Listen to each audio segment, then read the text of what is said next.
إن الحمد لله نحمده ونستعينه ونستغفره ونؤمن به ونتوكل عليه ونعوذ بالله من شرور أنفسنا ومن سيئات أعمالنا من يهد الله فلا مضل له ومن يضلله فلا هادي له ونشهد أن لا إله إلا الله الواحد الأحد الفرد الصمد الذي لم يلد ولم يولد ولم يكن له كفوا أحد وارسله بالحق بشيرا ونذيرا وداعيا إلى الله بإذنه وسراجا وقمرا منيرا أما بعد فقد قال الله تعالى في كلامه المجيد وفي الفرقان الحميد أعوذ بالله من الشيطان الرجيم بسم الله الرحمن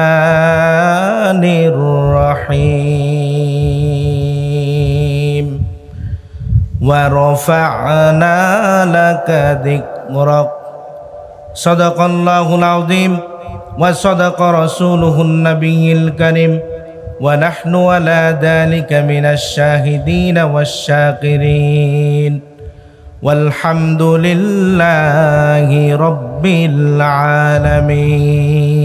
العالمين إن الله وملائكته يصلون على النبي يا أيها الذين آمنوا صلوا عليه وسلموا تسليما اللهم سيدنا مولانا محمد وعلى آله سيدنا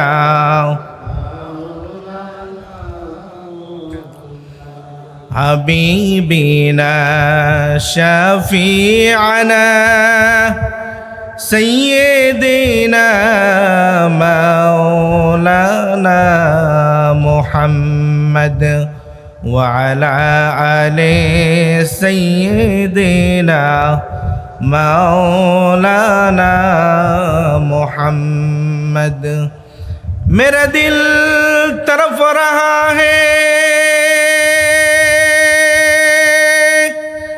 मेरा जल रहा है सीना ये दवा वहीं मिलेगी मुझे ले चलो मदीना अल्लाहुम्मा सल्ले अला मौलाना मुहम्मद वअला आले मौलाना मुहम्मद मदीना मदीना मोमिनों की गुनगुना है मदीना मदीना मोमिनों की गुनगुना है दीदार मदीना आशिकों की तमन्ना है अल्लाहुम्मा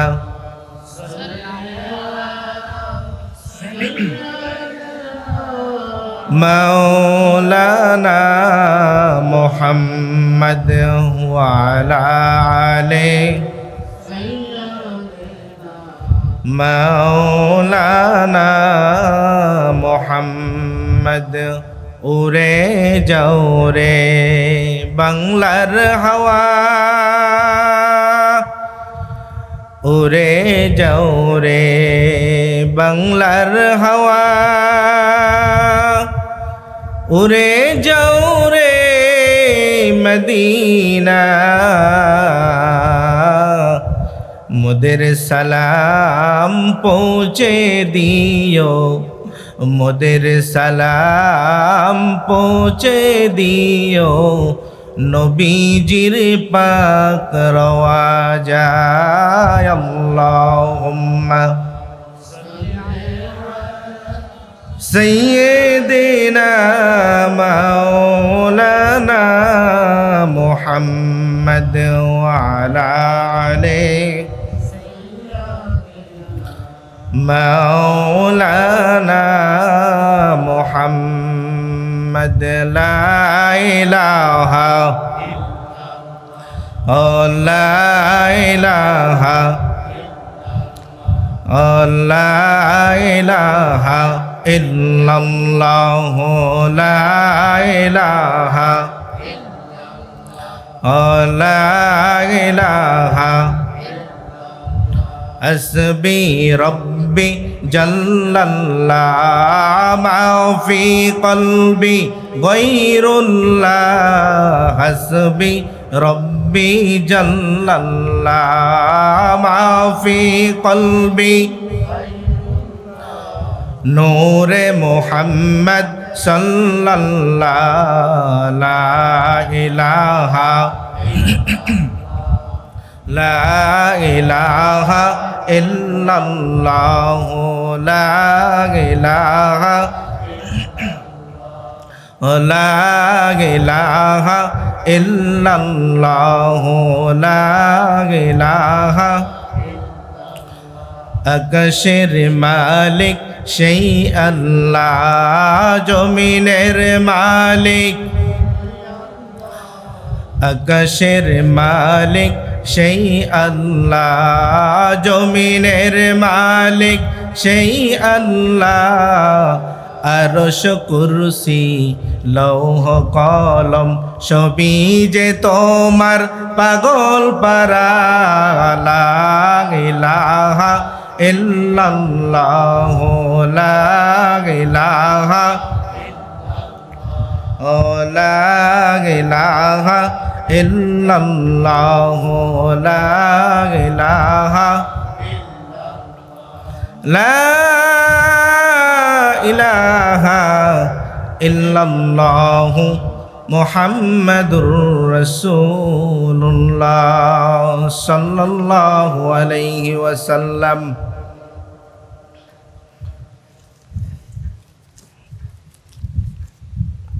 ঐতিহ্যবাহী খয়রা মধ্যপাড়া কেন্দ্রীয় জামে মসজিদ হাসানিয়া দারুল হুদা রহমানিয়া দরবার শরীফের উদ্যোগে আয়োজিত পবিত্র ঈদে মিলাদুন নবী সাল্লাল্লাহু আলাইহি ওয়াসাল্লাম উদযাপন উপলক্ষে আজকের এই মহতি মাহফিলে সম্মানিত সভাপতি, অন্যান্য ওলামায়ে কেরাম, বিশেষ অতিথিবৃন্দ, মঞ্চে উপবিষ্ট ওলামায়ে কেরাম, আমার সামনে উপবিষ্ট দিনদার পরেজগার আমার মুসলমান ভাইরা, যুবক বন্ধুরা, কচি কাঁচা সোনামণিরা, পর্দার অন্তরালে আমার মা ও বোনেরা, সকলকে জানাচ্ছি অন্তরের অন্তঃস্থল থেকে মোবারকবাদ। আসসালামু আলাইকুম ওয়া রাহমাতুল্লাহি ওয়া বারাকাতুহু। কেমন আছেন আপনারা সবাই?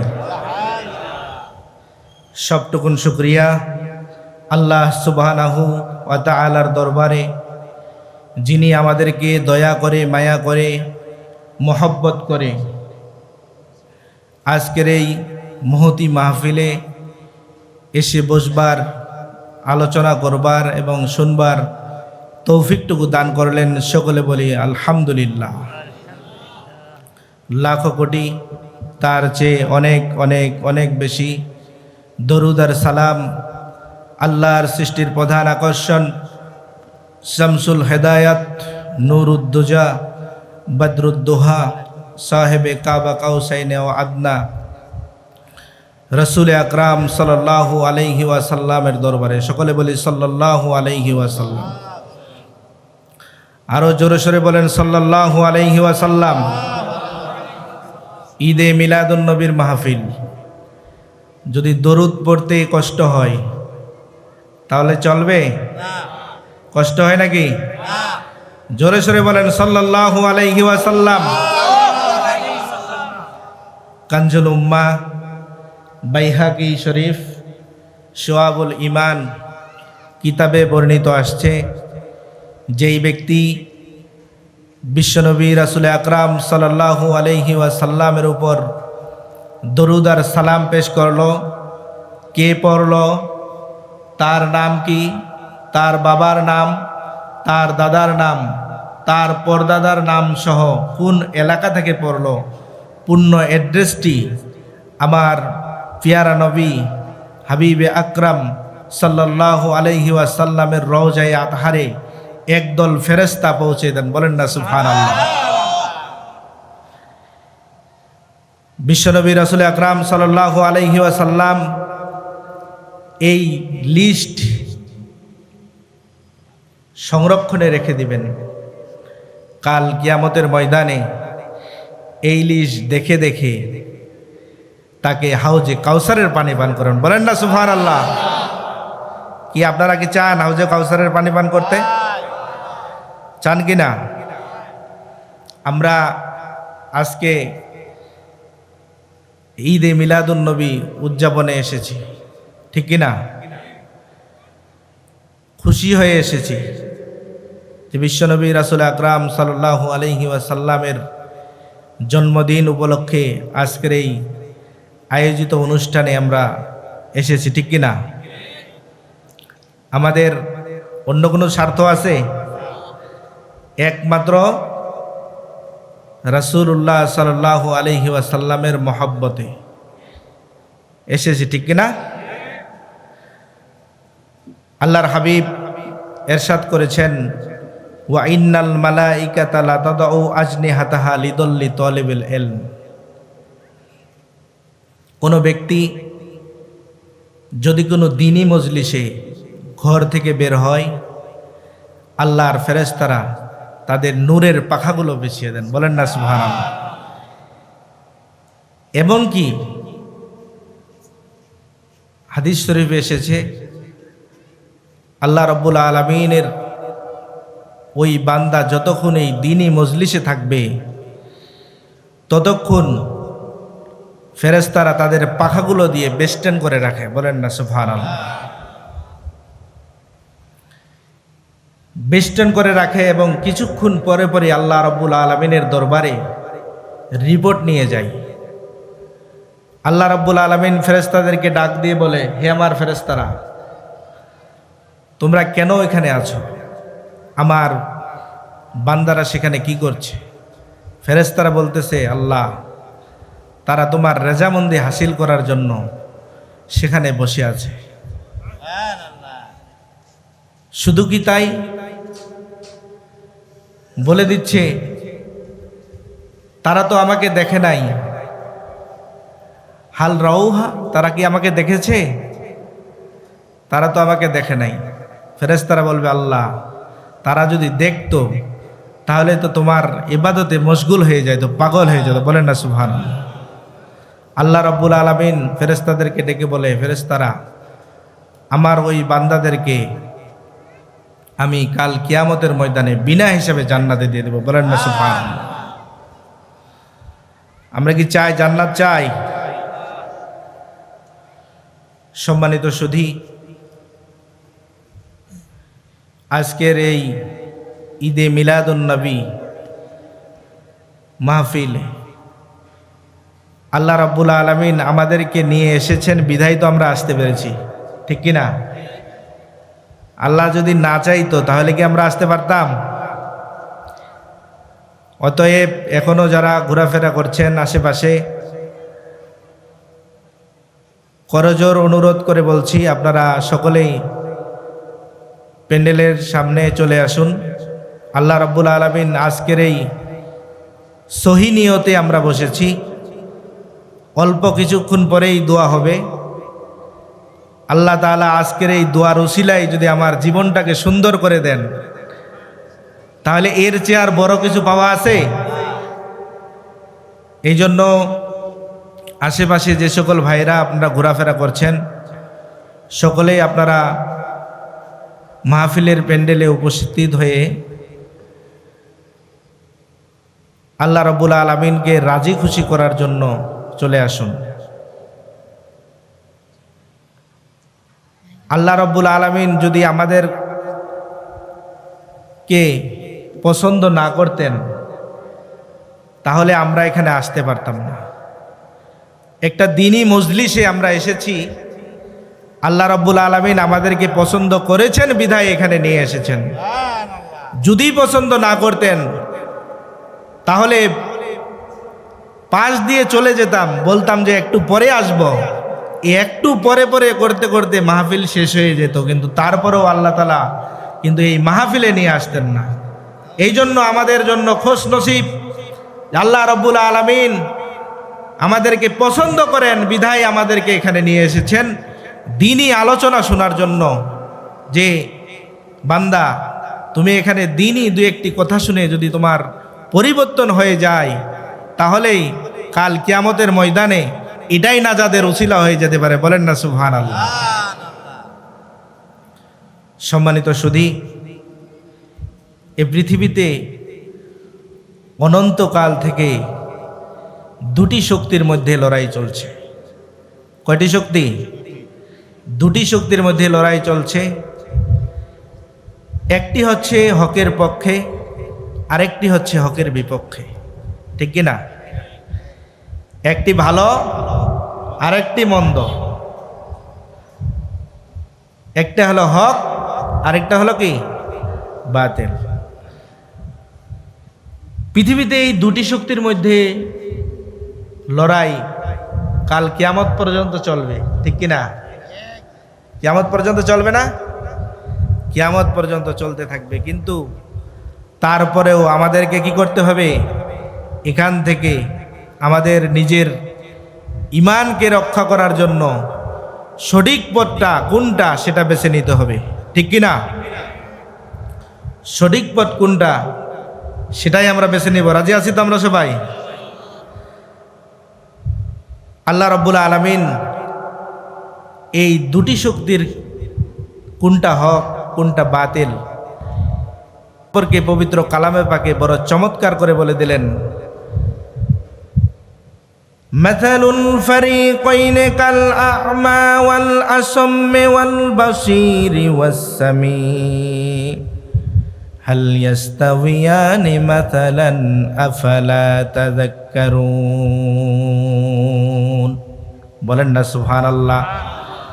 মাসালুল ফারিকাইনি, দুটি দলের উদাহরণ। দুইটা দল, একটা হচ্ছে হকের পক্ষে আরেকটা হচ্ছে হকের বিপক্ষে। কয়টা? দুইটি দলের উদাহরণ আল্লাহ রাব্বুল আলামিন বলে দিলেন মাসালুল ফারিকাইনি, দুটি দলের উদাহরণ, একটা হচ্ছে হকের পক্ষে আরেকটা হচ্ছে হকের বিপক্ষে। কাল আ'মা ওয়াল আসাম্মি, মানে যারা হকের বিপক্ষে তাদের চোখ আছে কিন্তু তারা দেখতে পায় না। কাল আ'মা ওয়াল আসাম্মি, মানে তাদের কান আছে তারা শুনতে পায় না, তাদের চোখ আছে তারা দেখতে পায় না। এই দুটি দলের এক দল হচ্ছে তাদেরকে আল্লাহ রাব্বুল আলামিন কি বলে দিলেন? অন্ধ বললেন, বধির বললেন।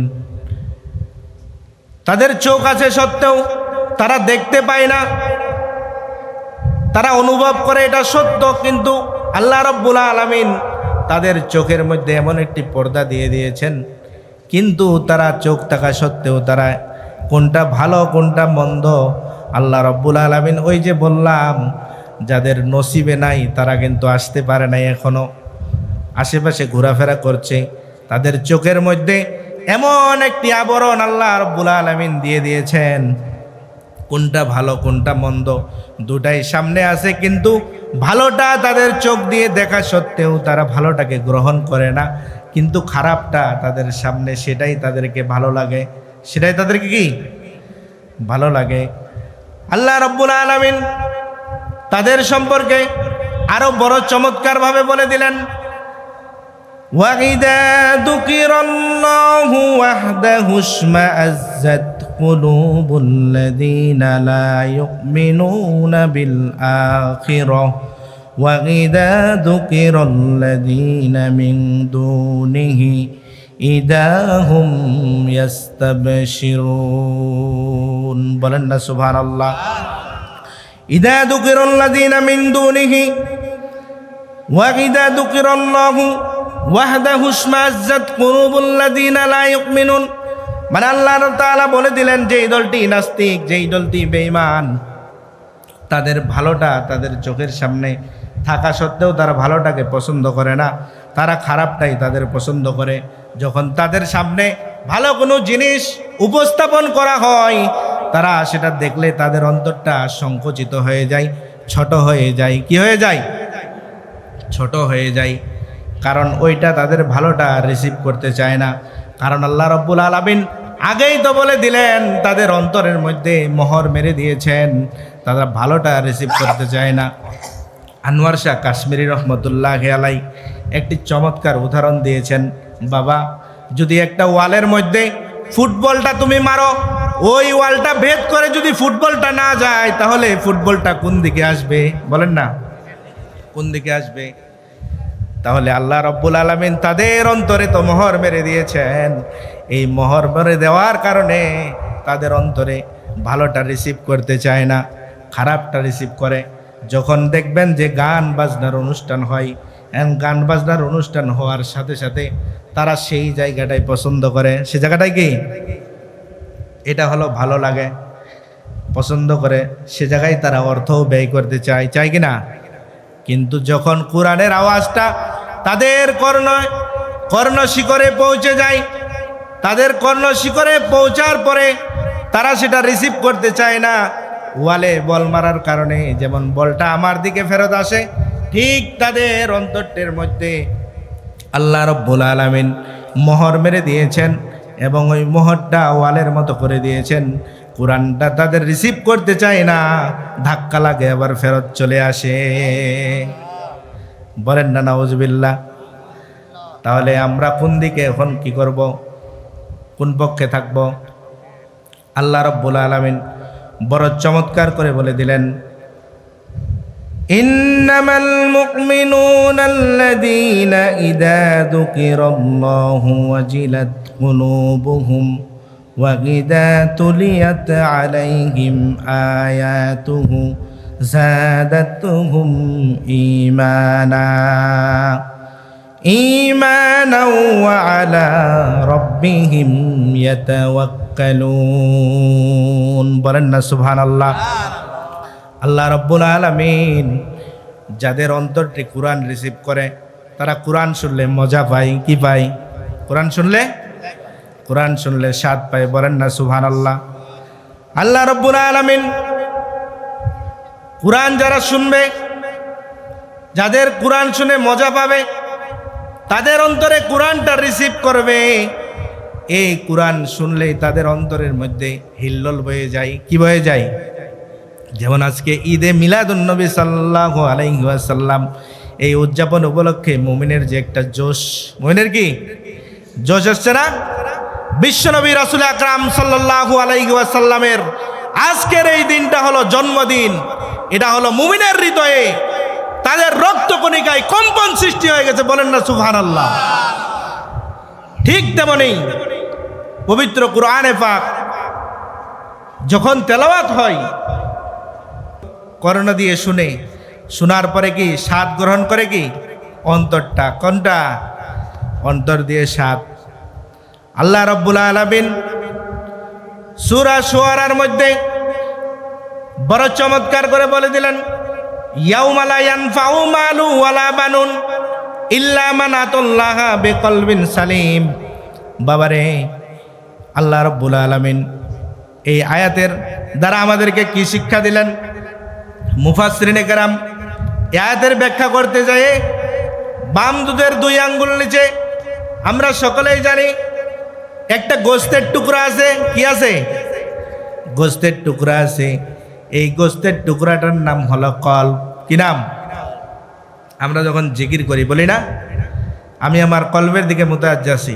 আমার কলব হযরত পীর সাহেব হুজুরের কলবের উসিলায় আল্লাহর দিকে মুতাওয়াজ্জিহ আছে। আল্লাহ পাকের তরফ হতে চিশতিয়া তরিকা নিসবত অনুযায়ী নফি ইসবাত জিকিরের ফায়েজ আমাদের কলবে এসে আল্লাহর মহব্বত ও ইলমে মারিফতের নূর মালুম হোক। আমরা বলি কি না? তাহলে এই বাম দুধের দুই আঙ্গুল নিচে একটি গোস্তের টুকরা, এই টুকরাটার নাম হচ্ছে কলব। মুফাসসিরিনে কেরাম ব্যাখ্যা করেছেন কলব হলো 3 প্রকার। কয় প্রকার? কথা বলতে হবে। কলব কয় প্রকার? কলব হচ্ছে 3 প্রকার। 1 নম্বর হচ্ছে কলবে মাইয়েত। কোন কলব? কলবে মাইয়েত, মৃত আত্মা। কোন আত্মা? মৃত আত্মা। আরেকটা হলো কলবে মারিস, অসুস্থ আত্মা। আরেকটা হলো কলবে সালিম, সুস্থ আত্মা। বলেন না সুবহানাল্লাহ। তাহলে এই 3 প্রকার কলব। কেন মুফাসসিরিনে কেরাম কলবকে 3 ভাগে ভাগ করলেন? 3টা ভাগে ভাগ করার কারণ হলো কলব যে 3 প্রকার, এটার দ্বারাই আমাদের শিক্ষা। এই 3 প্রকার কলব যদি একজনের অন্তরে সেই ব্যক্তি যদি ধারণ করতে পারে যে আসলে আমার যে কলবটা আছে, গোস্তের টুকরাটা আছে, এইতে 3 ভাগে ভাগ করা হয়েছে। একটা হলো কলবে সালিম, তার মানে ইয়াউমা লা ইয়ানফাউ মালু ওয়ালা বানুন ইল্লা মান আতাল্লাহা বিকলবিন সালিম। কাল কিয়ামতের ময়দানে কোনো কিছুই কাজে আসবে না যদি তোমার কলবে সালিম না থাকে। বলেন না সুবহানাল্লাহ। তাহলে কাল কিয়ামতের ময়দানে যদি ব্যক্তি কলবে সালিম নিয়ে যদি কবরে না যাইতে পারে, তাহলে তার কোনো কিছু, কোনো মাল সম্পদ, ধন সম্পদ কোনো কিছুই কাজে আসবে না।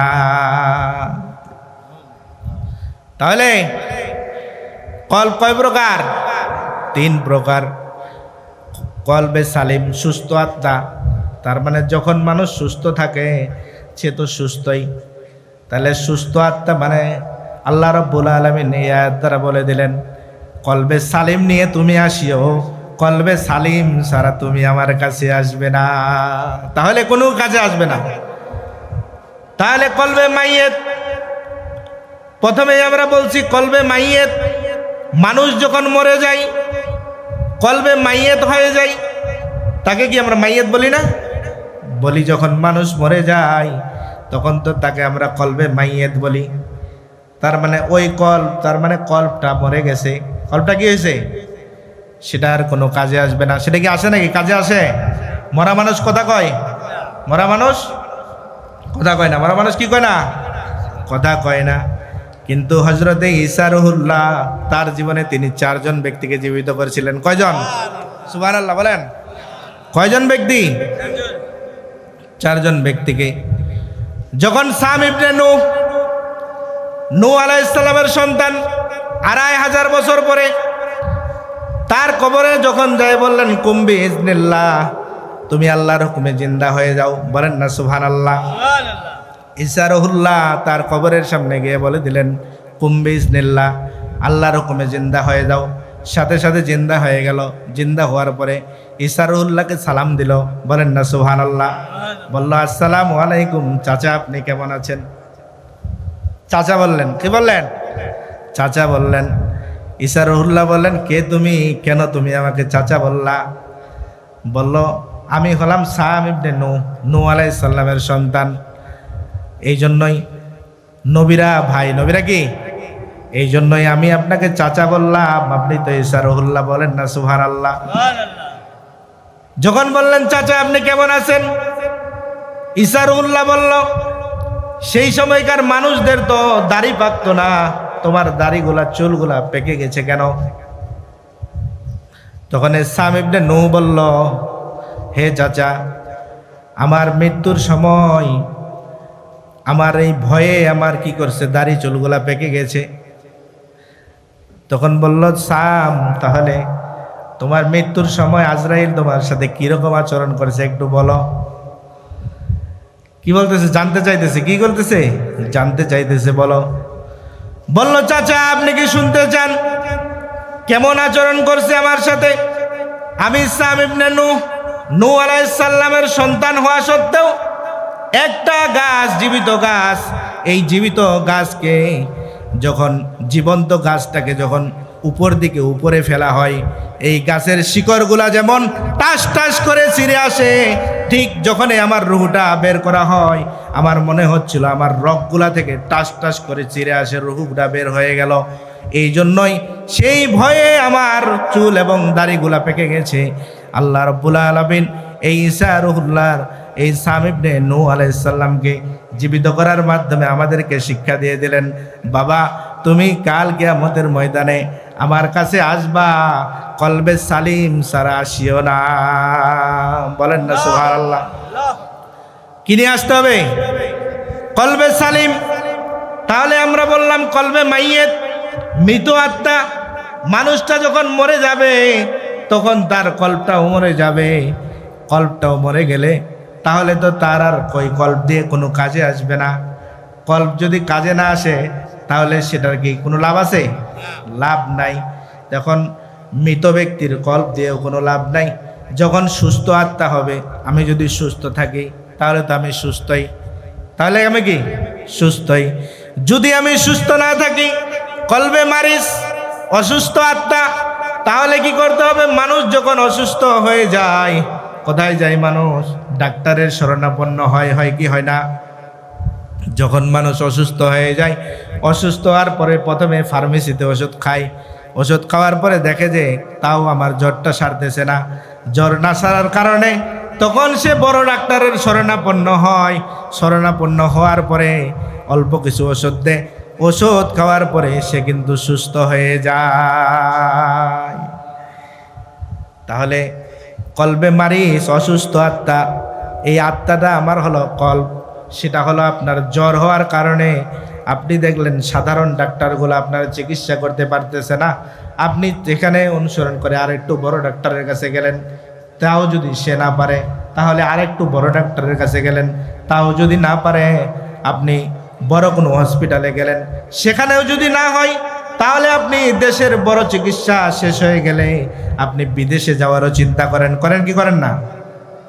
ঠিক তেমনি আমার শরীরের অসুস্থতার কারণে আমি কত দূর দূর পর্যন্ত দৌড়াই, কিন্তু আমার এই গোস্তের টুকরা যে একটা আছে, এই কল্পটা যে আমার অসুস্থ, এই অসুস্থ আত্মাটাকে সুস্থ করার জন্য কি করতে হবে? আমাদের কি করতে হবে? কি করতে হবে? এই আত্মাটা আমাদের কি মরিচা পড়ে যায়। মরিচা পড়ে যাওয়ার পরে কি করতে হবে? আল্লাহ রাব্বুল আলামিনের বেশি বেশি জিকির করতে হবে। কি করতে হবে? এই যে আমরা বলছি আমি আমার কলবের দিকে মুতাজ্জা আছি, আমার কলব হযরত বিশা হুজুরের কলবের উসিলাই আল্লাহর তরফ মুতাজ্জা আছে। আল্লাহ পাকের তরফ হতে চিশতিয়া তরিকা নিসবাত অনুযায়ী নফি ইসবাত জিকিরের ফায়েজ আমার কলবে এসে আল্লাহর মহব্বত এবং মারেফতের নূর মালুম হয়ে যায়। বলেন না সুবহানাল্লাহ। তাহলে কি অসুস্থ আত্মা যখন হবে, অসুস্থ আত্মা থেকে সুস্থ আত্মা হওয়ার সুযোগ আছে, কিন্তু যখন কলবে মাইয়েত হবে সেখান থেকে কিন্তু সুস্থ হওয়ার সুযোগ নাই। তাহলে অসুস্থ হয়েছ তুমি, মনে করবা এই অসুস্থ যে হয়েছে, আমি অসুস্থ থেকে আমি সুস্থ হতে চাই। কি হতে চাই? সুস্থ হতে চাই। শয়তানের ধোকায় পড়ে, বন্ধুর পাল্লায় পড়ে আমি অসুস্থ হয়ে গেছি, অতএব যে কোনোভাবে আমাকে সুস্থ হতে হবে। কারণ আল্লাহ রাব্বুল আলামিন সূরা শুআরার মধ্যে এই চমৎকার করে বলে দিলেন, ইয়াউমা লা ইয়ানফাউ মালু ওয়ালা বানুন ইল্লা মান আতাল্লাহা বিকলবিন সালিম। বান্দা, কাল কিয়ামতের ময়দানে কোনো ধন সম্পদ আমার কাছে কোনো কাজে আসবে না, তবে তুমি যদি কলবে সালিম নিয়ে আসতে পারো তাহলেই তুমি সাকসেস। বলেন না সুবহানাল্লাহ। তাহলে সেই কথাটাই যে কোরআন রিসিভ করতে চায় না, কি করতে চায় না? কারণ তার কল্পটা হলো মরে গেছে। এই জন্য ওই কল্পটার মধ্যে এমন একটা পর্দা পড়ে গেছে, কোরআনটা রিসিভ করতে চায় না। যাদের কোরআন রিসিভ করতে চায় তাদের রক্ত কণিকায় আনন্দের ঢেউ সৃষ্টি হয়ে যায়, বলেন না সুবহানাল্লাহ। যারা কোরআন ভালোবাসে তাদের সম্পর্কে বিশ্বনবী রাসূল আকরাম সাল্লাল্লাহু আলাইহি ওয়াসাল্লাম বড় চমৎকার করে বর্ণনা করে দিলেন। ওয়ান আলী ইবনে আবি তালিব রাদিয়াল্লাহু তাআলা আনহু আন্নাহু ক্বালা রাসূলুল্লাহ সাল্লাল্লাহু আলাইহি ওয়াসাল্লাম মান ক্বারাআল কুরআনা ফাস্তাজহারাহু ফাহাল্লা হালালাহু ওয়া হাররামা হারামাহু আদখালাহুল্লাহু বিহিল জান্নাহ। আল্লাহ রাব্বুল আলামিন তার হাবিবের মাধ্যমে আমাদের কাছে মেসেজটা পৌঁছে দিলেন বড় চমৎকার ভাবে। যারা কোরআন পড়ে মজা পায়, স্বাদ পায়, তাদের সম্পর্কে আল্লাহ তাআলা কতটুকু বললেন? যেই ব্যক্তি কোরআন শুনবে, কোরআন শুনে মজা পাবে এবং স্বাদ পাবে, এবং কোরআন শুনে তাদের রক্তে কণিকার মধ্যে আনন্দের ঢেউ সৃষ্টি হয়ে দিলেন, কাল কিয়ামতের ময়দানে ওই ব্যক্তিকে আমি বিনা হিসাবে জান্নাত দান করে দিব, বলেন না সুবহানাল্লাহ। শুধু কি তাই? ওই ব্যক্তিকেই কি জান্নাত দিবে, এমনকি ওই ব্যক্তিকে এমন একটি পাওয়ার দেওয়া হবে, সেটাও আল্লাহ রাব্বুল আলামিন বড় চমৎকার করে বলে দিলেন। আরে কি বলছে? ওয়াশাফাহু ফি আশারাতি মিন আহলি বাইতি কুল্লিহিম কদ ওয়াজাবাত লাহুন নার। ওই ব্যক্তি তার পরিবারের এমন 10 জন ব্যক্তিকে বিনা হিসাবে জান্নাতে নিয়ে যাইতে পারবে, তাদের উপরে জাহান্নাম ওয়াজিব হয়ে গেছে, বলেন না সুবহানাল্লাহ। তাহলে যেই পরিবারে একজন হাফেজ থাকবে, হাফেজ কি থাকবে? হাফেজ থাকবে, হেফজ পড়ছে বা কোরআন পড়ছে, একজন বড় আলেম, তাহলে তার কত দাম আল্লাহ রাব্বুল আলামিন বলে দিলেন। যেই ব্যক্তিটা কোরআন পড়বে, কোরআন পড়ে কোরআন স্বাদ পাবে, মজা পাবে এবং কোরআনের পক্ষে থাকবে, তার জন্য বলে দিলেন আল্লাহ রাব্বুল আলামিন তাকে বিনা হিসাবে জান্নাত দান করবেন, বলেন না সুবহানাল্লাহ। শুধু তাকে জান্নাত দান করে এখানেই শেষ না, এবং জান্নাত দান করার পরে ওই ব্যক্তিকে এমন একটা ক্ষমতা দেওয়া হবে, কাল কিয়ামতের ময়দানে বলে দেওয়া হবে যে তোমাকে এমন একটা সুপ্রিম পাওয়ার দেওয়া হলো, তুমি তোমার পরিবারের এমন 10 জন ব্যক্তি যাদের উপর জাহান্নাম ওয়াজিব হয়ে গেছে, তারা জাহান্নামের মধ্যে আছে, ওই জাহান্নাম থেকে তুমি তাদেরকে বের করে নিয়ে এসে জান্নাতে ঢুকাই দাও, বলেন না সুবহানাল্লাহ। তাহলে আমরা এখন কোন পক্ষে আছি? নিজেরাই আমরা কি একটু চিন্তা করলেই বুঝতে পারবো আমরা কোরআনের পক্ষে থাকবো না বিপক্ষে থাকবো। আমরা কি থাকবো? কোরআনের পক্ষে।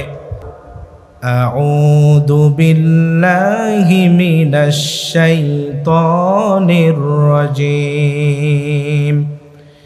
বিসমিল্লাহির রাহমানির রহিম। ওয়া রাফা'না লাকা যিকরাক। সাদাকাল্লাহুল আযীম ওয়া সাদাকা রাসূলুহুন নবিয়্যুল কারীম ওয়া নাহনু আলা যালিকা মিনাশ শাহিদিন ওয়াশ শাকিরিন। এই ছোট্ট একটি আয়াতে কারিমা সম্পর্কে নির্ভরযোগ্য কিছু মুফাসসির এবং মুহাদ্দিসগণের দুই একটি কথা বলেই আশা করি আমরা মুনাজাতের দিকে চলে যাব। কষ্ট হচ্ছে না তো আপনাদের? কষ্ট হচ্ছে নাকি? আপনারা একটু সামনের দিকে আগায় বসেন, একটু সামনে চলে আসেন। সুবহানাল্লাহ ওয়ালহামদুলিল্লাহ লা ইলাহা ইল্লাল্লাহ লা ইলাহা। আসেন সামনে চলে আসেন, সামনে চলে আসেন, পিছনের জায়গাটা ফাঁকা করে দেন, সামনের দিকে চলে আসেন। ফাঁকা জায়গা থাকলে সেখানে কি শয়তান জায়গা দখল করে, মাঝখানে ফাঁকা থাকলে সামনের দিকে চলে আসেন, সকলে সামনের দিকে চলে আসেন। লা ইলাহা লা ইলাহা ও লা ইলাহা ও লা ইলাহা লা ইলাহা ইল্লাল্লাহু মুহাম্মাদুর রাসূলুল্লাহ সাল্লাল্লাহু আলাইহি ওয়াসাল্লাম।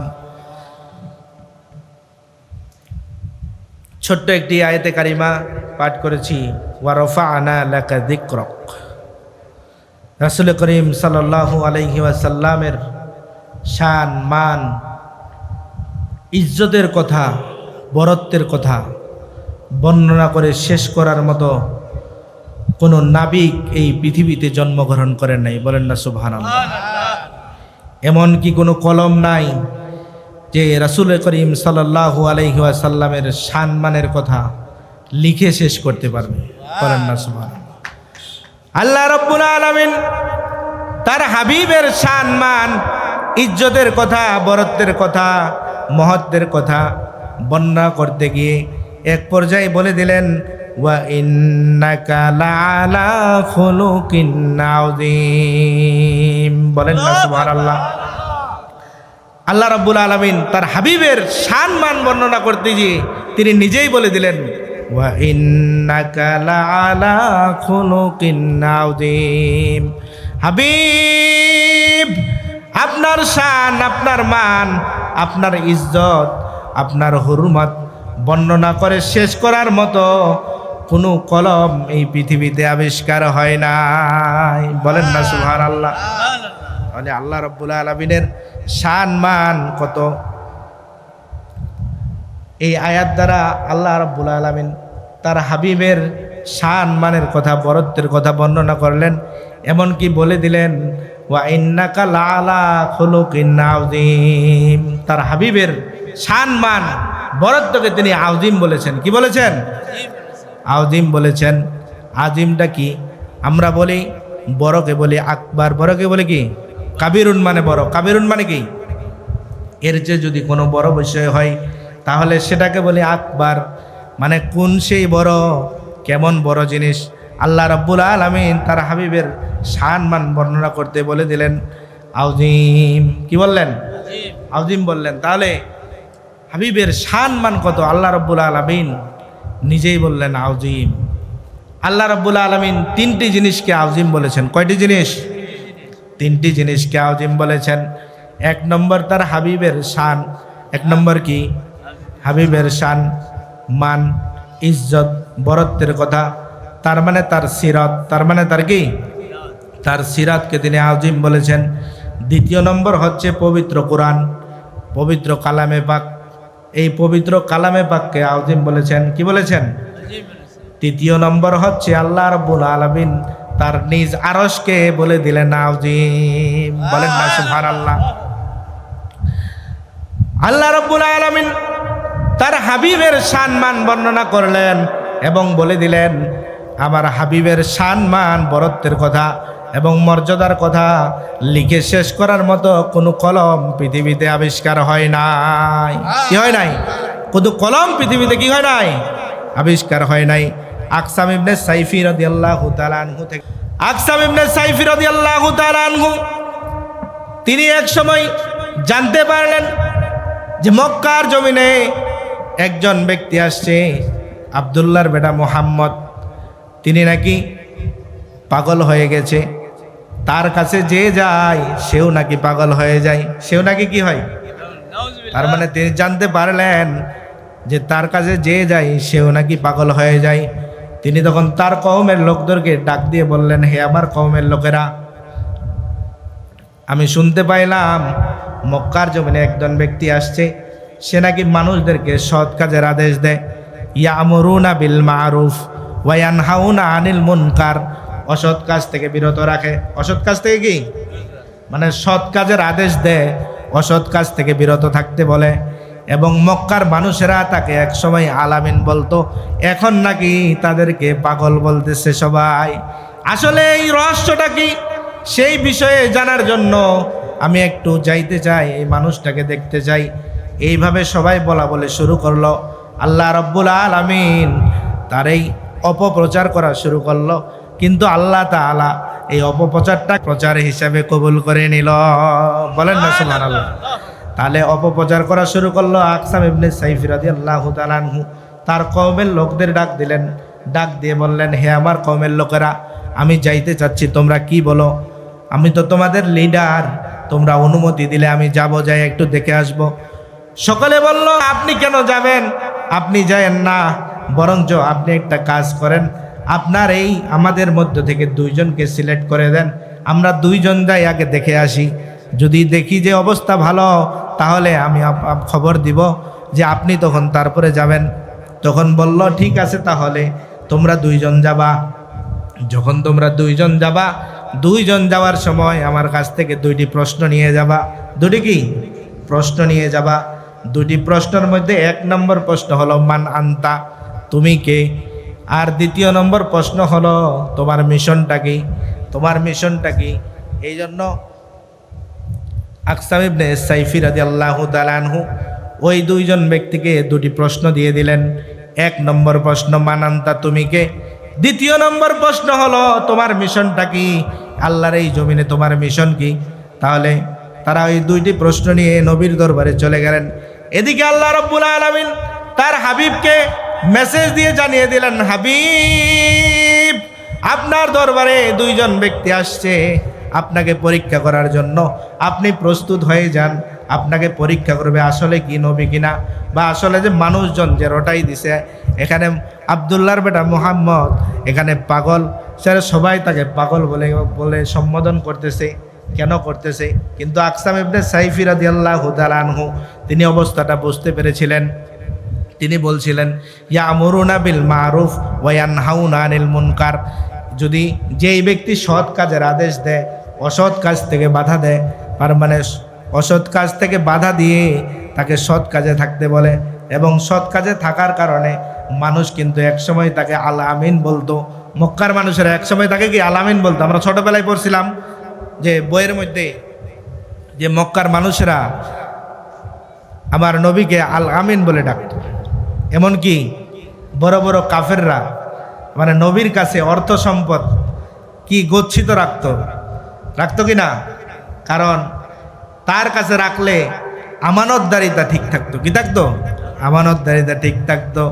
কিন্তু কেন এখন তারা পাগল বলতেছে? এই জন্য ওই দুইজন ব্যক্তি আসলো কয়টা প্রশ্ন নিয়ে? দুইটা প্রশ্ন নিয়ে আসতেছে। কার দরবারে? নবীর দরবারে।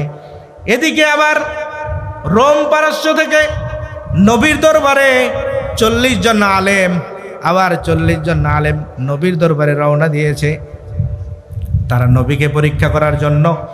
তারাও আবার চলে আসতেছে। আল্লাহ রাব্বুল আলামিন তারা হাবিবকে জানিয়ে দিলেন, হাবিব, আপনার দরবারে 40 জন আলেম আসতেছে কি করার জন্য? পরীক্ষা করার জন্য। পরীক্ষা কি? সেই পরীক্ষা তারাও সেই সময় তাদের কিতাব মানে আসমানি কিতাব ঘেটে ঘেটে 3টি প্রশ্ন তারা নিয়ে আসছে। তারা জানে যে এই 3টি প্রশ্ন শেষ জামানার নবী ছাড়া কেউ উত্তর দিতে পারবে না। বলেন না সুবহানাল্লাহ। আল্লাহ রাব্বুল আলামিন আবার মেসেজ দিয়ে দিলেন, হাবিব, আপনার দরবারে 40 জন আগন্তুক আসতেছে, 40 জন বড় বড় আলেম আসতেছে আপনাকে পরীক্ষা করার জন্য। তারপরে বিশ্বনবী রাসূল আকরাম সাল্লাল্লাহু আলাইহি ওয়াসাল্লাম সাহাবায়ে কেরামদের নিয়ে একসাথে বসলেন। তারা কি করলেন? পরামর্শ করলেন। কি করলেন? পরামর্শ করলেন। 40 জন আলেম আসতেছে, তাদেরকে কোথায় বসতে দিবে, তাদের মেহমানদারি কিভাবে করবে, পরামর্শ করলেন। কেউ বলল যে ওই পাহাড়ের পাদদেশে বসতে দিব, আবার কেউ বলতেছে বাবলা গাছের নিচে বসতে দিব। বিশ্বনবী রাসূল আকরাম সাল্লাল্লাহু আলাইহি ওয়াসাল্লাম বলে দিলেন, হে আমার সাহাবায়ে কেরাম, তোমরা মেহমানদের ইজ্জত করতে শিখো, কারণ আল্লাহ রাব্বুল আলামিন জয়ে বলেছেন যে এই ব্যক্তি মেহমানদের ইজ্জত করবে, আল্লাহ রাব্বুল আলামিন তাদেরকে ভালোবাসবে। বলেন না? বলল, তোমরা একটা কাজ করো, তোমরা কি করবা? ওই ব্যক্তিদেরকে কোথায় বসতে দিবা? তখন সাহাবায়ে কেরাম বলল, কোথায় বলছে? কেউ বলছে পাহাড়ের পাদদেশে, কেউ বলছে বাবলা গাছের নিচে। কিন্তু রাসূল আকরাম সাল্লাল্লাহু আলাইহি ওয়াসাল্লাম বললেন, কেন তোমরা কি জানো না এই পৃথিবীর মধ্যে শ্রেষ্ঠ জায়গা হলো মসজিদ, তাদের জন্য তোমরা মসজিদের দরজা খুলে দাও। বলেন না সুবহানাল্লাহ। তাহলে তাদের জন্য মসজিদের দরজা খুলে দিল। মসজিদের দরজা যখন খুলে দেওয়া হলো, তারা মসজিদে চলে আসলো। এমন সময় সবাইকে বসতে দিল। বসতে দেওয়ার পরে ওই 40 জন আলেম তারা 3টি প্রশ্ন নিয়ে এসেছে। কয়টি? 3টা প্রশ্ন নিয়ে এসেছে। 3টা প্রশ্ন কি? একটা প্রশ্ন, প্রথম প্রশ্ন হলো যে ইয়াসআলুনাকা আনির রূহ, রুহুটা কি? ইয়াসআলুনাকা আনির রূহ, রুহুটা কি? আমাদের মধ্যে যে রুহুটা আছে, রুহুটা কি আসলে? আল্লাহ রাব্বুল আলামিন তার হাবিবকে জানিয়ে দিলেন, হাবিব যখন আপনাকে প্রশ্ন করবে ইয়াসআলুনাকা আনির রূহ, রুহুটা কি, আপনি বলে দেবেন কুলির রূহু মিন আমরি রব্বি। এই রুহুটা হলো মাত্র আল্লাহ রাব্বুল আলামিনের আদেশ। যখন আল্লাহ রাব্বুল আলামিন চাইবে সাথে সাথে সেটাকে নিয়ে যাবে। বলেন না সুবহানাল্লাহ। তাহলে যখন রূহ নিতে আসবে, কে নিতে আসবে? রূহ নিতে কে আসবে? আজরাইল আলাইহিস সালাম। যেই বাড়িতে আসবে 1 সেকেন্ড আগেও না 1 সেকেন্ড পরেও না, আসবে আর শুধু যাবে। সাথে সাথে সেই বাড়িতে কান্নার রোল পড়ে যায় কি যায় না? তাহলে ইয়াসআলুনাকা আনির রূহ, আসলে রূহটা কি? এই প্রশ্ন তারা নিয়ে আসছে। দ্বিতীয় নম্বর প্রশ্ন হচ্ছে জান্নাতি মানুষের খাবার কি? জান্নাতি মানুষের খাবার কি? এবং তৃতীয় নম্বর প্রশ্ন হচ্ছে মায়ের পেটে যেই সন্তানটা থাকে, এই সন্তানটা কেন মায়ের আকৃতি ধারণ করে আর কেন বাবার আকৃতি ধারণ করে? এই 3টা প্রশ্ন নিয়ে আসতেছে কয়জন আলেম? 40 জন আলেম। তাদেরকে মসজিদের দরজা খুলে দিল এবং মসজিদে তারা বসতে দিল। বসতে দেওয়ার পরে বিশ্বনবী রাসূল আকরাম সাল্লাল্লাহু আলাইহি ওয়াসাল্লাম এমন মুহূর্তে সেখানে তাদের সামনে চলে গেল। চলে যাওয়ার পরে তাদেরকে বলা হলো কি খেদমত করতে পারি আপনাদের? ঠিক এমন মুহূর্তে বিশ্বনবী রাসূল আকরাম সাল্লাল্লাহু আলাইহি ওয়াসাল্লাম একটু থুতু মোবারক কি করলেন? থুতু মোবারক ফেলার একটু চিন্তা করলেন, বা ফেলবেন, থুতু ফেলবেন। অনেক সময় আমরা কি থুতু আসে না, থুতু ফেলার একটু ইচ্ছা পোষণ করলেন। কিন্তু সাহাবায়ে কেরাম এমনভাবে ছুটাছুটি শুরু করলো, কে আগে হাতটা পেতে দিল, কার আগে কে? বিশ্বনবী রাসূল আকরাম সাল্লাল্লাহু আলাইহি ওয়াসাল্লামের থুতু মোবারক হাতে নিবে। এই চিত্র দেখে ওই 40 জন আলেম তাদের মাথা নষ্ট হয়ে গেল এবং তারা যা প্রশ্ন নিয়ে এসেছিল সব ভুলে গেল। ভুলে যায় তারা হতভাগের মতো, চাতক পাখির মতো তাদের দিকে তাকিয়ে রইল। সুবহানাল্লাহ। তাহলে এই 40 জন আলেম সেই দিন এমন চিত্র দেখলো। আসলে সাহাবায়ে কেরাম বিশ্বনবী রাসূল আকরাম সাল্লাল্লাহু আলাইহি ওয়াসাল্লাম তাদেরকে যেই নির্দেশ দিচ্ছে, যাকে যেখানে থাকতে বলতেছে সেইখানেই থাকতেছে, সেখান থেকে কোনো নড়াচড়া করতেছে না। চেন অফ দ্য কমান্ড, তার মানে যেটাই বলতেছে সেটাই শুনতেছে।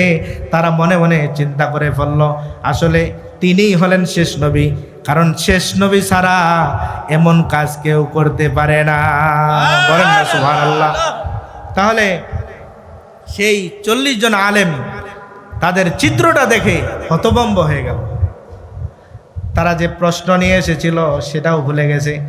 রাসূল আকরাম সাল্লাল্লাহু আলাইহি ওয়াসাল্লাম এমন এক পর্যায়ে তাদেরকে জিজ্ঞাসা করলো, তোমরা কেন এসেছো? বলছে আমরা যা নিয়ে এসেছি আমরা তো তাও ভুলে গেছি, আমরা কি বলবো কিছুই বলতে পারতেছে না। বলছে আমরা তো এমনি এসেছি, সেটা বলতেছে না। কিন্তু বিশ্বনবী সাল্লাল্লাহু আলাইহি ওয়াসাল্লাম বলে দিলেন, না না, তোমরা তো আমাকে পরীক্ষা করার জন্য এসেছো এবং কি তোমরা 3টা প্রশ্নও নিয়ে এসেছো। সুবহানাল্লাহ। তারা একই স্বরে বলে উঠল, ইয়া মুহাম্মদ, আমরা তো জানি, তোমাকে জানাই নাই, তাহলে তোমরা কিভাবে জানলা? তুমি কিভাবে জানলা? কারণ এই খবর তো আমরা কাউকে বলি নাই, আমরা নিয়ে এসেছি, আমরা কাউকে বলেও আসি নাই এবং আগে এভাবে তোমাদেরকে মেসেজও দিই নাই, কিন্তু কিভাবে জানলা? তখন তিনি বলে দিলেন, আল্লাহ রাব্বুল আলামিন আমাকে তোমরা যে আসতেছো 3টা প্রশ্ন নিয়ে এসেছো সব কিছুই জানিয়ে দিয়েছেন। বলেন না সুবহানাল্লাহ। আল্লাহ রাব্বুল আলামিন তার হাবিবের সম্মান বর্ণনা করতে গিয়ে এই জন্যই বলে দিলেন, ওয়া ইন্নাকা লাআলা খুলুকিন আযীম। তার মানে তার চরিত্রকে কি বললেন? আযীম বলেছেন। যুগে যুগে অসংখ্য পরীক্ষা হয়েছে, সকল পরীক্ষায় আল্লাহ রাব্বুল আলামিন তার হাবিবকে গোল্ডেন এ প্লাস পাইয়ে দিয়েছে। বলেন না সুবহানাল্লাহ। তার মানে তার হাবিব যেন কারো সামনে মাথা নত না করতে হয়, কেউ যেন বলতে না পারে, এই জন্য আল্লাহ রাব্বুল আলামিন কি করেছে? আগেই তাকে সব কিছুই জানিয়ে দিয়েছে। কি করেছে? আল্লাহ রাব্বুল আলামিন বলে দিলেন উতিতুল ইলমা আউয়ালিন ওয়াল আখিরিন। তার মানে এই পৃথিবীর শুরু থেকে শেষ পর্যন্ত যত এলেম আছে আল্লাহ রাব্বুল আলামিন কাকে দিয়েছেন? বিশ্বনবী সাল্লাল্লাহু আলাইহি ওয়াসাল্লামকে দিয়ে দিয়েছেন। বলেন না সুবহানাল্লাহ। তাহলে ওই 40 জন আলেম তাদের যে 3টা প্রশ্ন নিয়ে এসেছিল সে তো ভুলে গেছে। সে তো কি ভুলে গেছে, কিন্তু বিশ্বনবী রাসূল আকরাম সাল্লাল্লাহু আলাইহি ওয়াসাল্লাম তো ভুলে নাই। বলল আমি তো ভুলি নাই, তোমরা যে প্রথম প্রশ্নটা নিয়ে এসেছো যে ইয়াসআলুনাকা আনির রূহ, রুহুটা কি?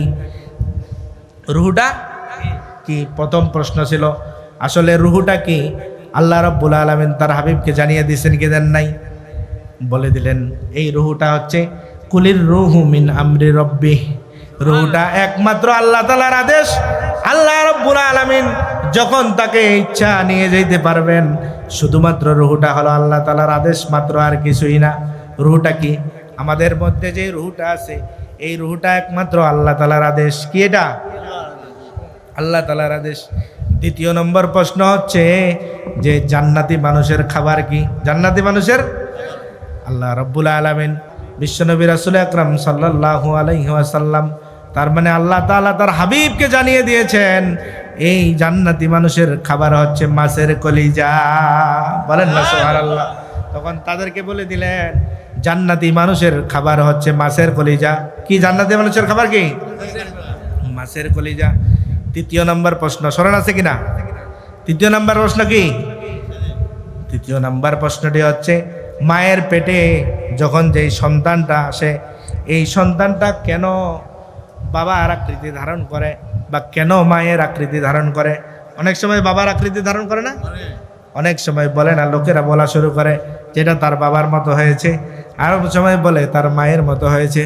বলে কিনা? গ্রামে কিন্তু এর প্রচলন আছে। অনেক সময় বলে। এই হলো 3 নম্বর প্রশ্ন। আল্লাহর হাবিব বিশ্বনবী রাসূল আকরাম সাল্লাল্লাহু আলাইহি ওয়াসাল্লাম বলে দিলেন যখন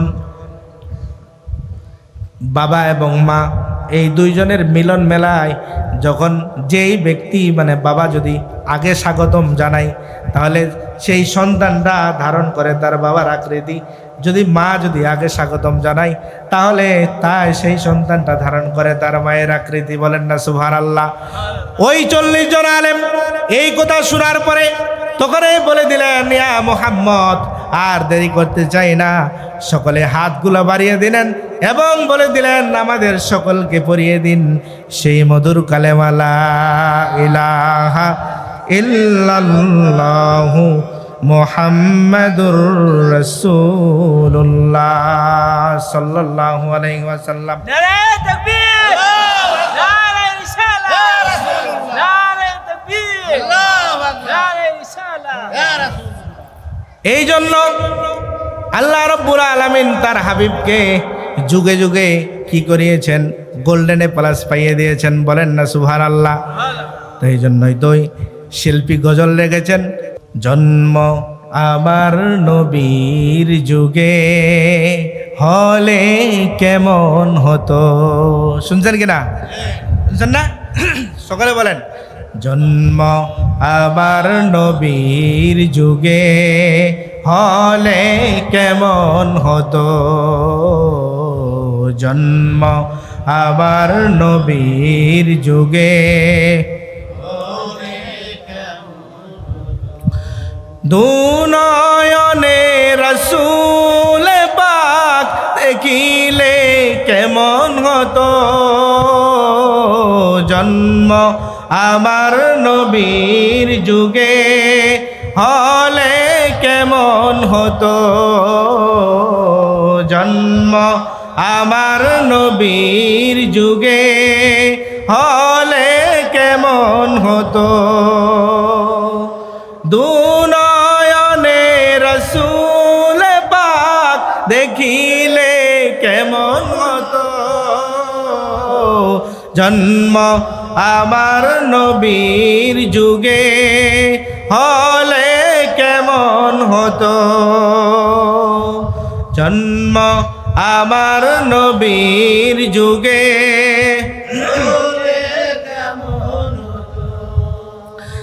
আসতো বেশে হজেরতে বেলালের মধুর আজান, আসতো বেশে হজেরতে বেলালের মধুর আজান, সেই আজানে ছিল এমন প্রেম মুগ্ধ রহমান,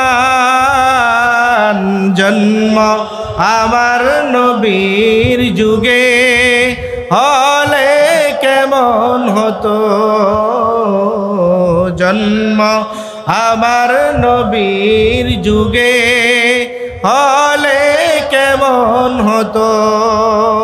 বলেন না সুবহানাল্লাহ। তাহলে আমার নবীর যুগে যদি জন্ম হতো আসলেই কেমন হতো। বিশ্বনবী রাসূল আকরাম সাল্লাল্লাহু আলাইহি ওয়াসাল্লামের সুমহান চরিত্রকে, তার সিরাতকে আল্লাহ রাব্বুল আলামিন কি বললেন? আযীম বললেন। কি বললেন?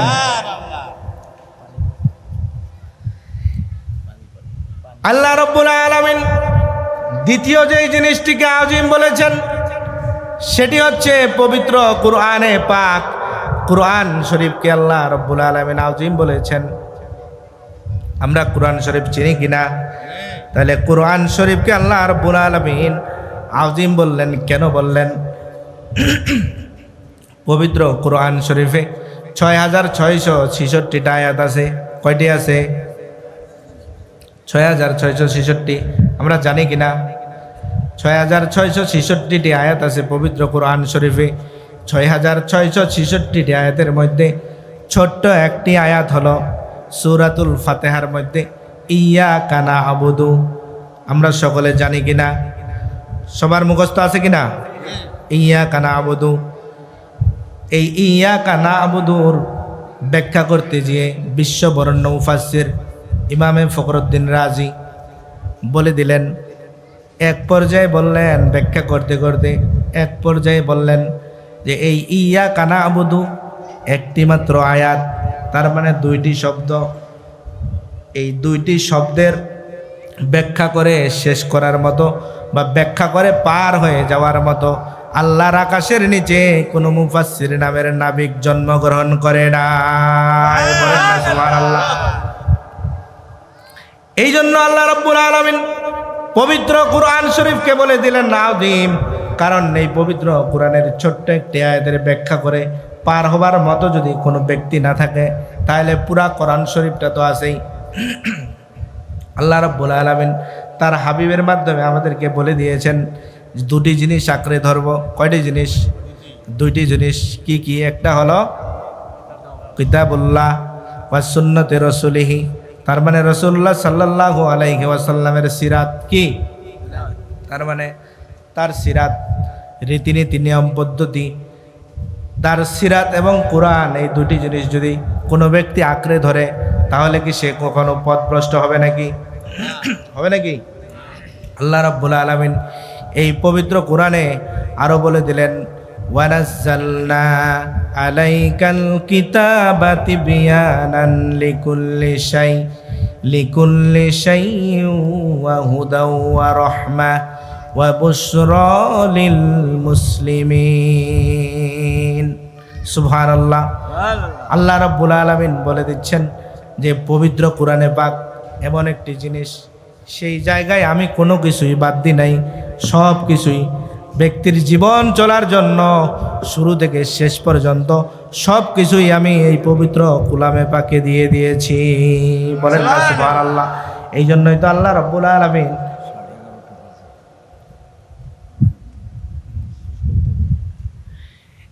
আল্লাহ রাব্বুল আলামিন এই কোরআন শরীফকে কি বললেন?